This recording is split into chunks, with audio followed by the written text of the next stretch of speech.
Skor tertinggi masa cuman begini. Karena ada yang bisa lebih jago.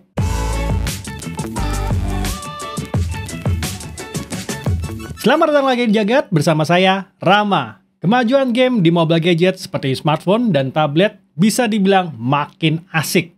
Nggak jarang kita menemukan game-game yang feel-nya mendekati dengan game konsol. Tentu saja dengan kemajuan dari hardware-nya sendiri, game-game mobile di masa depan bukan nggak mungkin kualitasnya akan sekelas dengan game-game konsol saat ini. Ingat pada video kami pada event Qualcomm di Hawaii? Smartphone yang baru-baru nanti bahkan bisa ray tracing. Bisa dibayangkan akan seperti apa game mobile di masa depan. Tapi sebelum kita melihat ke masa depan dengan game-game yang mungkin lebih kompleks dan lebih keren, mari kita sedikit bernostalgia dengan video ini. Kita melihat lagi game-game mobile yang hits pada zamannya dan mungkin masih bisa dimainkan sampai sekarang, di mana gameplaynya simple tapi sangat-sangat nyandu. Tapi sebelum itu, disclaimer dulu ya. Yang pertama, kami akan mencarikan game-game yang gratis saja. Jadi, kalau ada iklan atau in-app purchase, wajar ya. Yang kedua, beberapa game ini kami mainkan pada Android. Ketersediaannya pada iOS akan kami sertakan di tiap gamenya. Yang ketiga, walau kami memberikan download size dan full size-nya, size gamenya sendiri bisa membesar seiring progres dan update gamenya.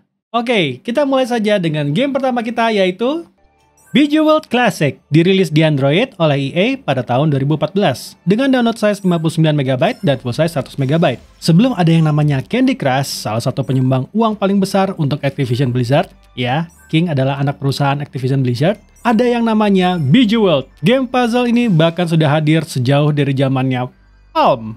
Siapa yang ingat Palm? Atau ada yang sudah pernah pakai Palm? Rasa tua sekali ya sekarang. Berbeda dengan Candy Crush yang mencocokkan permen, pada Bejeweled kita akan mencocokkan permata yang berwarna-warni. Bisa dibayangkan seberapa nyandunya game ini pada awal dia rilis. Saat ini, Bejeweled masih bisa dimainkan dengan judul Bejeweled Classic pada Android ataupun iOS. Ada beberapa mode permainan yang bisa kita mainkan pada Bejeweled ini, dan seperti halnya game-game seperti ini, sebentar saja mencobanya, kita bisa langsung mengerti apa yang harus kita lakukan. Dan tiba-tiba sudah 1 jam memainkannya.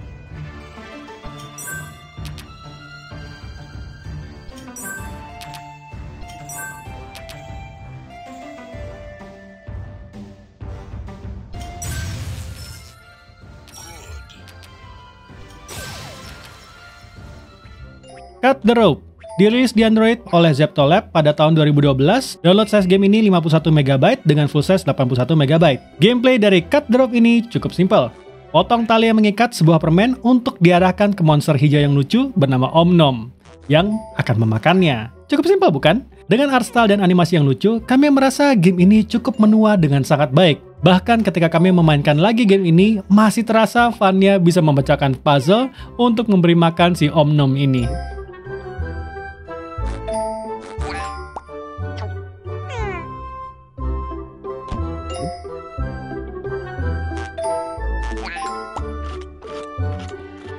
Doodle Jump, dirilis di Android oleh 5Sky pada tahun 2013. Download size game ini 65MB dengan full size 103MB. Mungkin untuk beberapa orang, Doodle Jump ini adalah salah satu game melompat pertama kalian. Dimana di sini kita akan mengarahkan karakter melompat dari satu platform ke platform lain untuk mencapai poin yang paling tinggi. Tentu saja akan banyak rintangan yang menghalang dan power up yang membantu. Medannya pun makin lama akan makin sulit. Jadi kelincahan player dalam menggoyangkan gadget itu sangat dibutuhkan sekali di sini. Ya, Doodle Jump menggunakan virtual gyro. Jadi kalian akan menggoyang-goyangkan alat kalian. Artstyle-nya yang bergaya doodle adalah salah satu hal yang menarik juga dari game ini.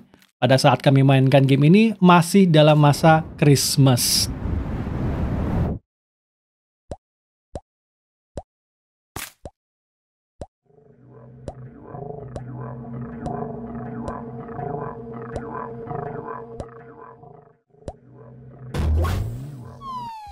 Where's My Water 2, dirilis di Android pada tahun 2013 oleh Kongregate. Game ini mempunyai download size 88MB dengan full size 131MB. Jadi pada game ini kita akan membantu seekor buaya bernama Swampy untuk bisa mandi dengan air bersih. Untuk itu, kita harus membuat saluran yang benar agar air bersih tersebut bisa mengarah ke kamar mandi Swampy. Tapi hati-hati, Pada stage-stage berikutnya, jangan sampai salah membuat saluran karena bisa-bisa malah air kotor yang kita arahkan ke buaya lucu ini. Atau bahkan air bersihnya malah kebuang percuma. Sayangnya, iterasi pertama dari Where's My Water itu berbayar. Jadi kami tidak bisa memasukkan ke dalam list ini yang notabene kami mencarikan yang gratis. Tapi untungnya, sequelnya ini bisa dimainkan secara gratis.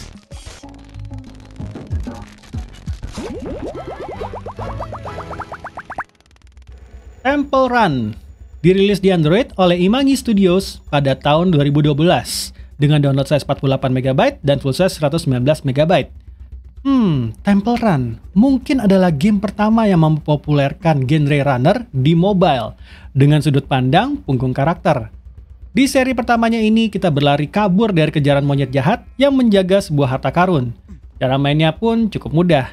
Kita hanya perlu swipe ke kiri dan ke kanan atau ke atas dan ke bawah untuk menggeser atau membuat karakter melompat atau sliding untuk menghindari rintangan yang ada. Dan kita juga bisa menggunakan virtual gyro untuk mengambil koin-koin. Tentu bila tidak hati-hati kita akan jatuh, tertabrak, atau bahkan momentum lari kita berkurang dan para monyet jahat ini menangkap kita.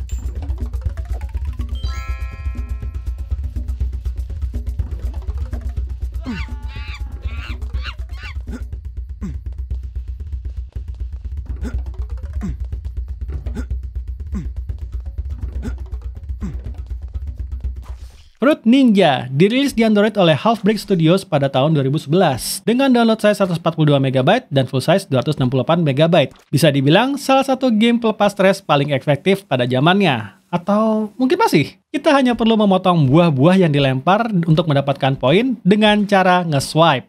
Gampang bukan? Tapi hati-hati, ada juga bom yang dilempar yang membuat kita auto kalah. Tentu saja kita juga bisa mendapatkan alat pemotong lain yang akan bisa lebih memudahkan kita sebagai ninja untuk memotong buah-buahan yang ada. Game ini begitu populer pada zamannya karena kesederhanaan dari gameplaynya ini. Masih ada nggak yang mainin game ini?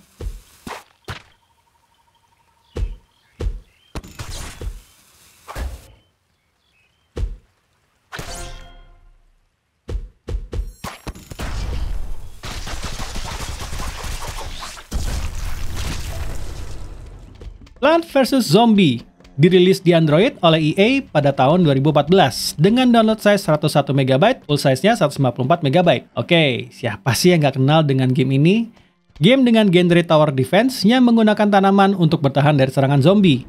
Berbeda dengan tower defense biasa, di mana musuh ada dalam satu jalur yang sama, Plant vs. Zombie menggunakan sistem grid. Bila strategi yang kita susun kurang tepat, maka bukan tidak mungkin tanaman kita akan dimakan oleh zombie ini atau bahkan bisa masuk ke dalam rumah kita. Tentu saja, tanaman yang kita punya mempunyai fungsi masing-masing dari menyerang ataupun bertahan.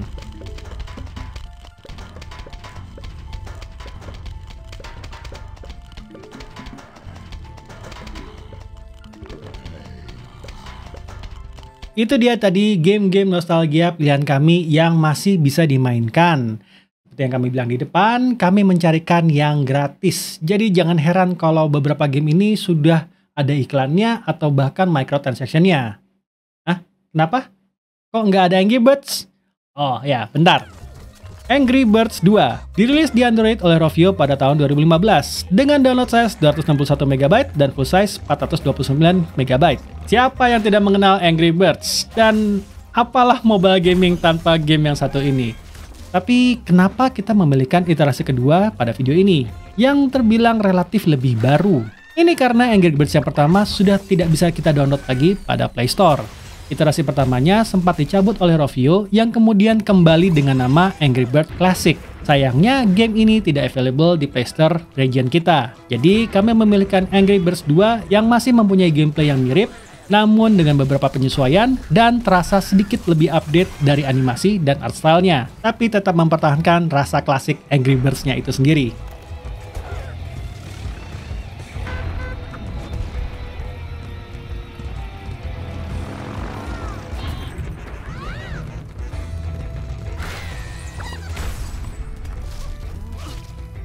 Oke, bagaimana menurut kalian? Apakah menurut kalian ada game-game di masa lalu yang pantas masuk ke list ini? Coba tulis kolom komen. Saya Rama, Jagat Review.